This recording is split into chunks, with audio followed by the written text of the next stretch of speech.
श्रीमद् भगवत गीता के 18वें अध्याय का महात्म्य। श्रीमद् भगवत गीता अध्याय 18 महात्म्य। ओम श्री परमात्मने नमः।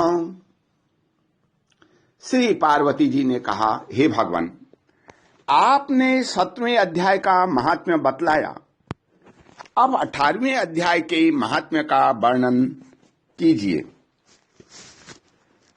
श्री महादेव जी ने कहा, हे गिरिजानंदिनी, चिन्मय आनंद की धारा बहाने वाले 18वें अध्याय के पावन महात्म्य को, जो वेद से भी उत्तम है, श्रवण करो।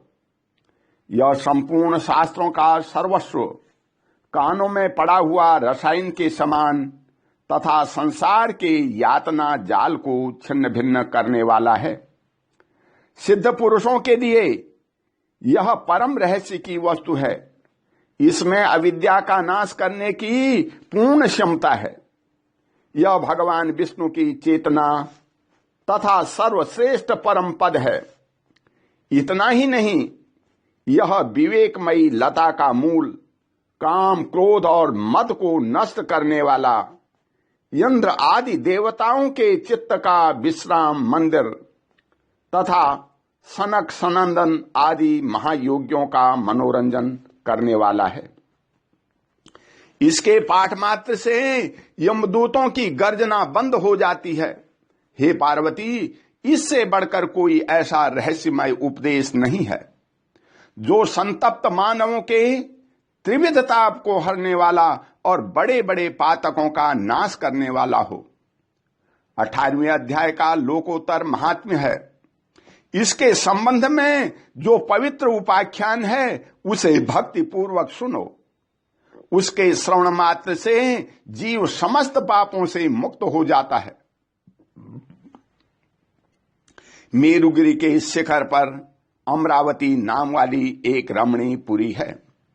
उसे पूर्व काल में विश्वकर्मा ने बनाया था। उस पुरी में देवताओं द्वारा सेवित इंद्र शची के साथ निवास करते थे। एक दिन वे सुखपूर्वक बैठे हुए थे। इतने ही में ही उन्होंने देखा कि भगवान विष्णु के यमदूतों से सेवित एक अन्य पुरुष वहां आ रहा है। इंद्र उस नवागत पुरुष के तेज से तिरस्कृत होकर तुरंत ही अपने मणिमय सिंहासन से मंडप में गिर पड़े। तब इंद्र के सेवकों ने देवलोक के साम्राज्य का मुकुट इस नूतन इंद्र के मस्तक पर रख दिया। फिर तो दिव्य गीत गाती हुई देवांगनाओं के साथ सब देवता उनकी आरती उतारने लगे। ऋषियों ने वेद मंत्रों का उच्चारण करके उन्हें अनेक आशीर्वाद दिए। गंधर्वों का ललित स्वर में मंगलमय गान होने लगा। इस प्रकार इस नवीन इंद्र को 100 यज्ञों का अनुष्ठान किए बिना ही नाना प्रकार के उत्सवों से सेवित देखकर पुराने इंद्र को बड़ा विस्मय हुआ।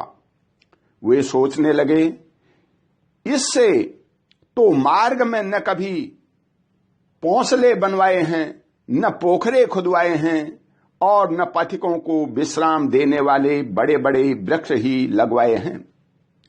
अकाल पड़ने पर अन्नदाता के द्वारा इसने प्राणियों का सत्कार भी नहीं किया है। इसके द्वारा तीर्थों में, सत्र और गांवों में यज्ञ का अनुष्ठान भी नहीं हुआ है।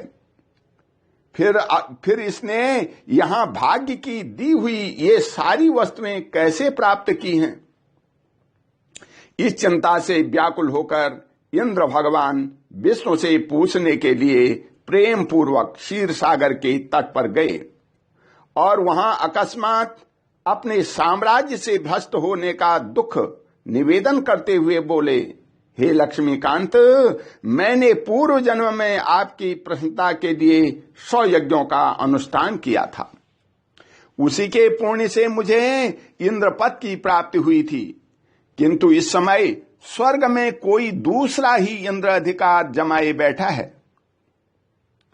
उसने तो न कभी धर्म का अनुष्ठान किया है और न यज्ञों का। फिर उसने मेरे दिव्य सिंहासन पर कैसे अधिकार जमाया है? श्री भगवान बोले, हे इंद्र, वह गीता के 18वें अध्याय से 5 श्लोकों का प्रतिदिन पाठ करता है। उसी के पुण्य से उसने तुम्हारे उत्तम साम्राज्य को प्राप्त कर लिया है। गीता के 18वें अध्याय का पाठ सब पुण्यों का शिरोमणि है। उसी का आश्रय लेकर तुम भी अपने पद पर स्थित हो सकते हो। भगवान विष्णु के ये वचन सुनकर और उस उत्तम उपाय को जानकर इंद्र ब्राह्मण का वेश बनाए गोदावरी के तट पर गए। वहां उन्होंने कालिका ग्राम नामक एक उत्तम और पवित्र नगर देखा, जहां काल का भी मर्दन करने वाले भगवान कालेश्वर विराजमान हैं। वहीं गोदावरी तट पर एक परम धर्मात्मा ब्राह्मण बैठे थे, जो बड़े ही दयालु और वेदों के पारंगत विद्वान थे। वे अपने मन को वश में करके प्रतिदिन गीता के 18वें अध्याय का स्वाध्याय किया करते थे। उन्हें देखकर इंद्र ने बड़ी प्रसन्नता के साथ उनके दोनों चरणों में मस्तक झुकाया और उन्हीं से 18वें अध्याय को पढ़ा। फिर उसी के पुण्य से उन्होंने श्री विष्णु का सायुज्य प्राप्त कर लिया। इंद्र आदि देवताओं का पद बहुत ही छोटा है। यह जानकर वे परम हर्ष के साथ उत्तम वैकुंठ धाम को गए। अतः यह अध्याय मुनियों के लिए परम श्रेष्ठ तत्व है। हे पार्वती, 18वें अध्याय के इस दिव्य महात्म्य का वर्णन समाप्त हुआ। इसके श्रवण मात्र से मनुष्य सब पापों से छूट जाता है। इस प्रकार संपूर्ण गीता का पापनाशक महात्म्य बतलाया गया है। हे महाभागे, जो पुरुष श्रद्धायुक्त होकर के इसका श्रवण करता है, वह समस्त यज्ञों का फल पाकर अंत में श्री विष्णु का सायुज्य प्राप्त कर लेता है। ओम श्री परमात्मने नमः। बोले विष्णु भगवान की जय, शंकर भगवान की जय। ओम शांति शांति शांति। ओम।